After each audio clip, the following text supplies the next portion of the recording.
Well, hello there, everyone. Welcome to this episode of the Hired Geek Podcast, episode number 151 with Faton Sopa of Monifera. So this is just a great little shorter episode, but kind of a broad overview of kind of the current state of higher ed marketing, digital marketing stuff.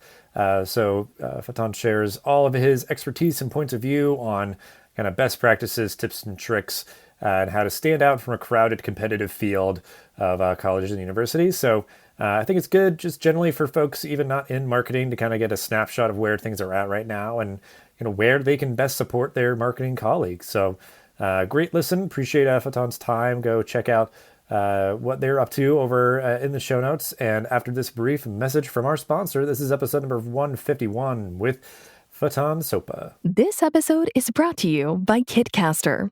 Kitcaster books you on top podcasts. How do funded startup founders attract prospects and talent? Podcast interviews. How do entrepreneurs with exits find new deals? Podcast interviews. How do C-suite execs differentiate in crowded markets? Podcast interviews. Kitcaster books you on top podcasts. Click the link in the show notes for a special offer. Celebrate good conversation. Alrighty, we are here exploring a topic that I've always kind of had a interest in, just, it's kind of a hobby really, of marketing and higher education. Definitely a really broad topic. We'll try to cover as much as we can here for our conversation today, but we will start out as we always do. Faton, if you want to introduce yourself and kind of go over your professional background of how you got to be where you are today. Yeah. Hey, Dustin. It's nice to have you and to be present on this show. Yes, I'm Faton Sopa. I'm the CEO and co-founder of Monifera. Monifera is a search engine optimization agency that helps universities and colleges get more brand visibility and more relevant traffic from search engines, but as well as more conversions. So we help higher education institutions get more enrollments from search engines. We've been in this business for more than 7 years now. We work mostly with businesses, colleges, universities in US, but as well as in Switzerland. We do content marketing, link building, digital PR, SEO. So we are focused on that one. So we are a full service SEO agency, basically. Gotcha. Well, and I guess how did you kind of like get into this work? I don't know if it's something that you've always done or and then maybe just specifically in higher ed. Yes, no, actually we have started this business like 7.5 years ago as a digital marketing agency. And we used to offer like almost all services in the digital marketing sector, like email marketing, social media, web development, and you name it. And then by the time we understood that if you want like to grow and scale, like we need to focus. And that's where we came that like we were best at search engine optimization. And then we removed all services and we fired some of our clients and we focused only on that. And we've been doing this like the SEO only for 3.5 years. We used to work with many industries in the past. Now we are mostly focused in higher education, but we as well offer services for publishers and e-commerce websites too. But our main, a big part of our portfolio is with higher education institutions in the US. Gotcha. Yeah, because I know it is kind of like a specialty focus. I mean, I guess a lot of industries kind of have their own quirks and everything when it comes to marketing, but I guess just to kind of give like a baseline context, you've been working focus on the space for a little while now. How would you explain the current state of higher ed marketing, like anything that's sort of trending right now? Because I mean, it's been a very weird past 2 years. Yeah, I don't know definitely. if that's changed things or what, but yeah, what are you seeing? Yes, the pandemic has changed a lot of things in the higher education, but as well as in other industries. But regarding higher education, it has fostered the adoption of digital marketing channels more into the marketing strategies of colleges and universities. We are seeing changes in the way the social media and on the way the paid advertising and content marketing and marketing technologies, how they are used in higher education. There are a lot of changes happening as well as on the budget side. And working with higher education for, in fact, many years, we have seen changes on the way that they are investing in digital marketing.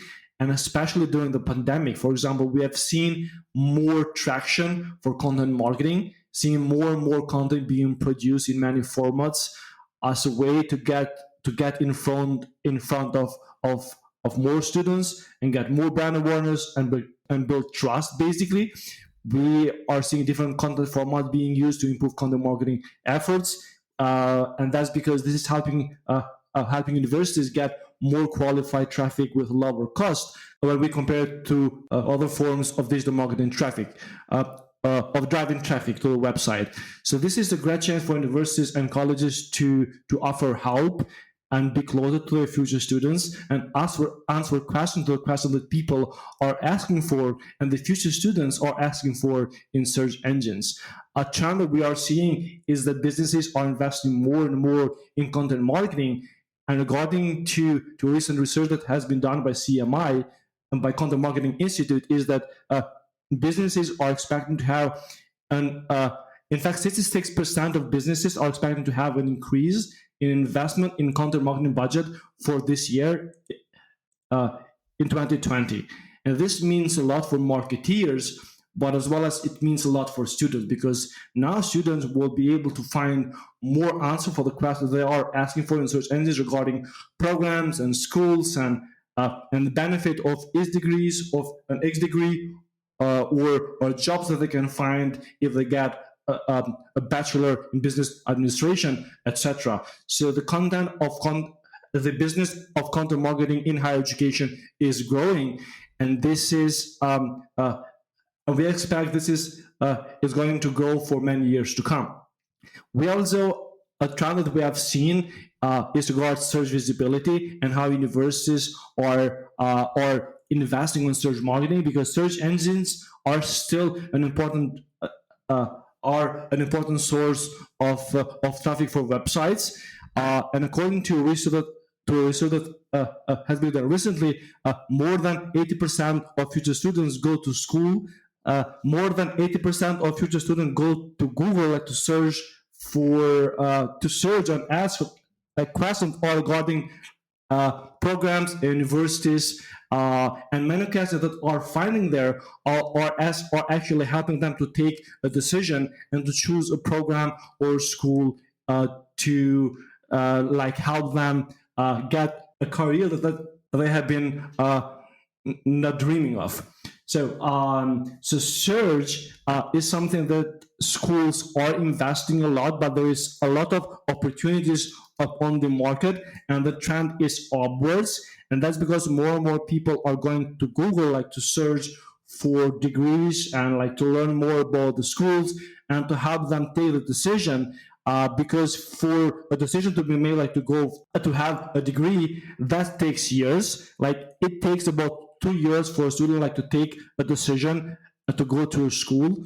So this is a time sensitive and it's time consuming process. So schools needs to be there and make sure that their website is present to get more relevant traffic to their website. Another trend that we are seeing is that more and more schools are using short-term videos like the one that you see on TikTok, because that's helping universities and colleges be more close to their students, but as well as engage with them on a daily basis. And considering that the future of higher education will be Generation Z, then this is the place to be. Platforms that are having the majority of their traffic coming from Generation Z, it's a target of interest for universities and colleges, and we're going to see more and more universities using this kind of channels. Yeah. I mean, I've just personally gotten into TikTok a lot over the past year, and yeah, I mean, there's just so much activity happening there. Definitely. But yeah, I mean, and it does, that's sort of liberally kind of just in, the realm of content marketing, and I think traditionally folks might think of that more as just sort of posting content on a blog or maybe some of the more traditional social media platforms. But yeah, I mean, just because there's an absence, you couldn't do a lot of the more traditional in-person fairs or tours or these sort of things. Yeah, having to leverage digital marketing strategies that much more. And kind of invest more in the things that maybe you were doing before, and then try some new things because you couldn't do some of the stuff that you had done? It doesn't mean that you need to stop investing in other channels. You just need to have the right marketing mix to make sure that you are on the channels that your audience is, and make sure that you are optimizing your presence there. Yeah, I mean, that's like the other thing too, is that I've just heard, not even like working directly in the space, but just that, marketing costs through things like Google it's been getting more expensive, kind of the cost of acquisition and everything. So yeah, making sure you're spending your money smartly to achieve the results you're looking for, and seeing that maybe it's like, oh, well, okay, like we're just getting more, engagement or traction on TikTok. Like let's kind of go all in on that. And I've seen sometimes where it's like, you know, uh, different like informational webinars or different things where it's just like, wow, we like really get high quality Yeah. people. Like we're really interested and kind of follow through, different ways. It's like, well, let's do more of that. Like let's keep with what's working, and make sure that that budget that is going to be Expand, yeah. highly coveted and very precious and valuable is spent wisely. So I've seen many colleges doing this years, like investing on email marketing, investing in pay-per-click and social media, but as well as in other offline channels, and not doing the right thing when it comes to tracking the return on investment and measuring the progress. And that's because the higher education, admission and marketing in higher education is basically it's all matter of numbers. So if you get more qualified traffic and if you get more leads and you have an established process to qualify those leads and make sure that you are converting them, the ones that are able to convert, then it is all numbers game, because all you need to do is just increase the investment on the channels that are working get more qualified traffic there, and then more leads, and basically just on converting them down on the funnel. And it all comes to on the numbers that you are generating, as well as how good you are optimizing the platforms that you are using. well, yeah, and you kind of are hitting on some stuff I wanted to ask about, which is great. Because you already kind of highlighted and outlined stuff about the value of search. And like, I even just like personally, I was searching for a certificate program for myself the other day, and I Googled it. So like, Yeah, of course. and just seeing too, where it's just like, oh, okay, there's like 8 sponsored results, like just like stacked at the top on every page and Yeah. stuff. So it's just like, yeah, like that's like the tough thing. Like you're competing and you have to, I'm sure some places rely very heavily on that, but if like somebody can't, kind of differentiate, between the 8 different sponsored posts, like it's all these other things that you're talking about where it's like, yeah, they maybe have needed to see you through some other avenue. So you do need to kind of, not put kind of everything into one basket. It's, you got to kind of keep a diverse strategy for sure. So I think, with all this being said, like, because I want to break this next question down kind of twofold. So, advice that you would give, like anything, like to kind of make it as kind of precise as possible. So the first portion being, the marketing professionals in higher ed. So they're the ones who are making these decisions about the investments that they're making and, what aren't they going to do and all that, what advice would you give them? And then I want to kind of talk about advice you'd give to other folks too. The first thing that I would address is to know your audience. Basically, I've seen many marketers, especially higher education marketers, marketing their services. In fact, their products, because at the end of the day, it's still a product, I think, to marketing on channels where they have no clue or have little clue about who your audience is. So my advice is first invest on understanding your audience, understanding their behavior, what they do, what they like, what channels they visit, why they visit. So what podcasts they hear, what content they read. So what this changes on different periods of the year, and what the competition is doing, what you are doing there. So basically, it's audit everything that is in front of you and then go in depth. That's because this will help you to take better decisions that you would use on your content marketing strategy, on your SEO strategy, on your pay-per-click strategy, and all other strategies on digital marketing channels. and help you get most out of all these channels. So knowing your audience is the first thing, investing on it. Then, so once you have a clear idea about your audience, your personas, about their beliefs, about their behavior, then you need to go like more in depth to make sure that you are targeting all your audience and all personas during each phase of the decision making. So I've seen many marketers advertising or creating content only for top of the funnel, which is great, but it's just not enough. And the reason for it is that, like, for students like to take a decision to go to a specific school, it might take them 1 to 2 years. So that means they have raised many questions until they come to final choice.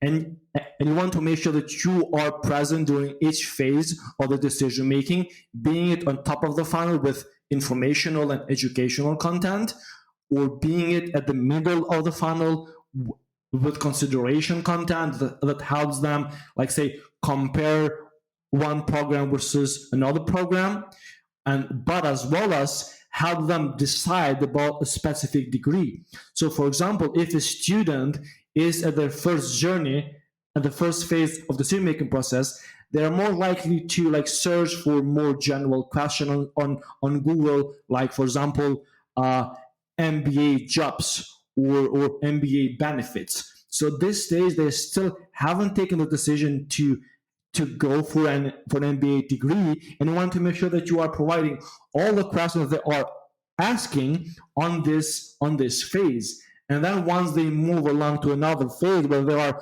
considering, let's say, MBA master in computer science versus master in information technology, then you need to make sure that you are providing the answer that they are asking, like during that specific phase, and then helping them like to convert if they're ready and when they're ready to take the decision to go for an MBA degree in DC, for example. So whenever they are ready to search for a specific degree in a specific like location or online, you need to make sure that you are present during each phase of the decision making, and you need to have the right mix in place.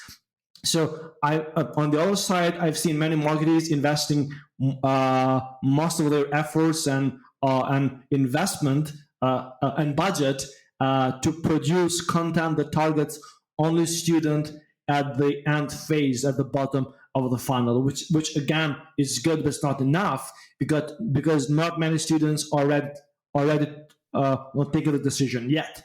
So you need to make sure that the all investment and the content that you are producing is actually aligned with the intent of the user at that specific phase of decision making.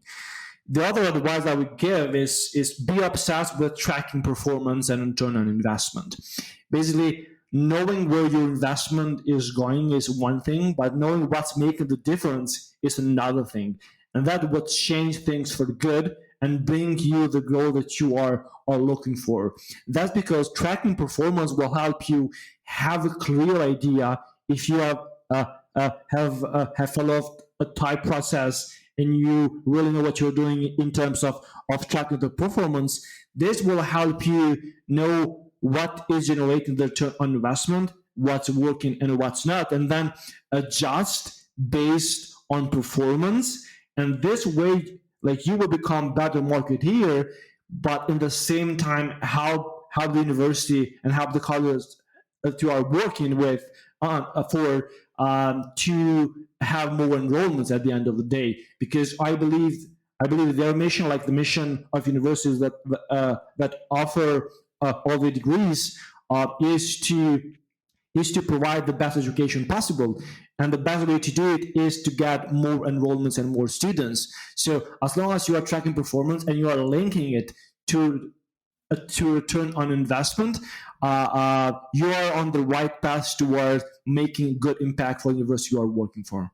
I feel like the big takeaway for this episode is just like, being really conscious of where you're spending your money. Because I think like there are, there's like a lot of sort of like discourse and advice and sort of like proven sort of strategies out there. Obviously, still really matters how you execute on them, but uh yeah, like it can't be sort of this static, set it and forget it, Yeah, kind definitely. of way of doing things anymore. Like you do just really have to keep on the pulse and how are things performing, and yeah, nurturing people through every stage of that decision making process. And yeah, I mean it's a big Yeah. decision, and Mm. people will take their time, but if you're kind of kind of helping to nudge and guide them along, providing kind of valuable and relevant information, then that's as much as you can do.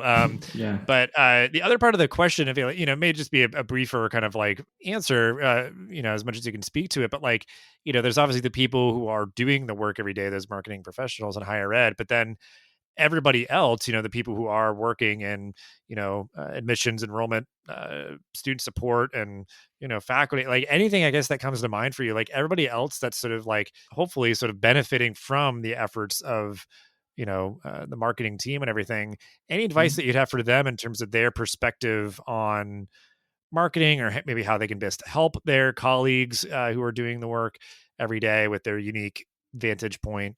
Any thoughts on that, of like everybody else that's not the actual marketing professionals in higher ed? Aligning the goals between all relevant departments in the higher education is something that needs to be taken care of. I've seen many universities losing their game just because their head of department and their team are not working towards achieving the same goals. I've seen admission directors, marketing directors, and operations managers of colleges working towards achieving different goals and not aligning. And that's really important to make sure that you are building the right, to make sure that you have the right processes in place, the right structure in the organization to make sure that the admission department, the marketing department, the operation department, but as well as the faculty department is working towards the same mission, and you have the right processes and tools and systems in place to make sure that all of this is working, but as well as work constantly towards optimizing all of your processes. I've seen many universities having, for example, a lot of leads, but not having the right processes in place to qualify those leads and make sure that and make sure to have a high conversion rate from leads to application and then from application to enrollments. So my advice there would be to make sure that you are working towards the same goals and have the right systems and processes in place to make your work more efficient and achieve your objectives. Yeah, like with that, like it's to the other points that you're making about like measuring performance. I think the marketing professional, they can kind of focus on Mm. drafting the content and doing all the design and everything, and get a lot of great support and insights from the admissions team, where they can say, yeah, like, hey, we're getting a lot of leads but not as many are qualified, maybe we need to like do this or that, or they can help to kind of relay that information, and maybe like give it a little bit more context or something. But yeah, all great advice. And as we wind down, we do also like to always give an opportunity for sharing of resources on this topic. So anything just kind of generally that you'd want to recommend, books, podcasts, stuff from your all's team there, that you'd want to share out, so we can put it in the show notes. Yeah, so basically, I wouldn't recommend books or like articles, podcasts, because I'm a fan of like if you know the problem that you're having, if you invest enough into knowing the problem that you're having, then all you need to do is research for the right books and articles and podcasts and templates and resources to help you solve that problem. Because for a specific problem, like there might be just a subject of a particular book, an article, or like a series of articles that might help you towards, let's say, like knowing your audience more, or targeting each phases in the decision making process, or in the content marketing, or how to track performance and return on investment. So my advice would be like not to focus specifically on a kind of a book or podcast, but knowing what you're looking for and know the question that you want to have the answer for, and then and then research all possible sources, and explore all channels to find the answer and find the solution for a problem or an obstacle that you are currently experiencing. Yeah, I mean, that's a good way to look at it. Yeah, like not any one thing in particular, but just like encouraging folks to take that, I don't know what the right word is, but just like take that point of view to seek out the answers for specific problems. Cause yeah, I do that a lot and I find so Yeah, much great stuff, especially around like, yeah, stuff with the blog and website and all that. Cause it's like not a formal knowledge area, in my own sake. So it's like, if you ask a specific question, there's a lot of great stuff out there. So yeah. I mean, Inside Higher Ed is a website where like you can find a lot of information about what's going on with higher education in general, but as well as with higher education marketing in specific. But it is always better to address this from problem solving perspective, and knowing what you're looking for, and then like be agnostic in terms of the type of content that you consume, but as well as on the address where you consume it, as long as what you are reading is credible and is helping you solve the problem. well, we always like to give folks an opportunity at the end of every episode to share a final thought or call to action on this topic to wrap everything up. So, yeah, the floor is yours for however you'd like to end everything. Yeah, thanks. But as long as I belong to the search engine world industry, my call to action to marketers listen to us would be to see investment in marketing, but especially in search engines, as a long-term investment, and start by auditing your current search performance just to identify growing opportunities. And then from there, start to scale your SEO efforts to establish a presence that helps you have a sustainable long-term growth. So it is very important to have a long-term perspective on the investment that you do in content marketing, because if you invest something now on content marketing and you produce, let's say, like 10 or 20 articles per month that are targeting or based on a proper strategy, then you might expect to see results within the next 3 months, or within the next 6 months. So as long as you are tracking performance, and you are working based on a strategy, and you are always open to iterate and to improve what you are doing, then this will help you grow on the long term and have a sustainable growth. So that would be my advice on call to action to marketers listen to us. That is a great place to end it. Yeah, I mean, we'll have ways to connect with you and your team's work in the description for this episode, as always. But yeah, I mean, it's a great insights. I think this is just a really good reminder. I mean, honestly, for everyone, just like, whatever strategies you're employing to be measuring that performance, be mindful of, the investments that you're making, and if they're achieving their goals, and, making sure that those goals are consistent across different departments and teams and everything. But yeah, great insights, great advice. And just thank you so much for your time and all that you shared. And thanks for having me, Dustin. Thanks for listening to this episode of the podcast. Make sure to rate, review, and subscribe so you never miss an episode. Thanks again for listening, and we'll see you in the next episode of the Higher Ed Geek podcast.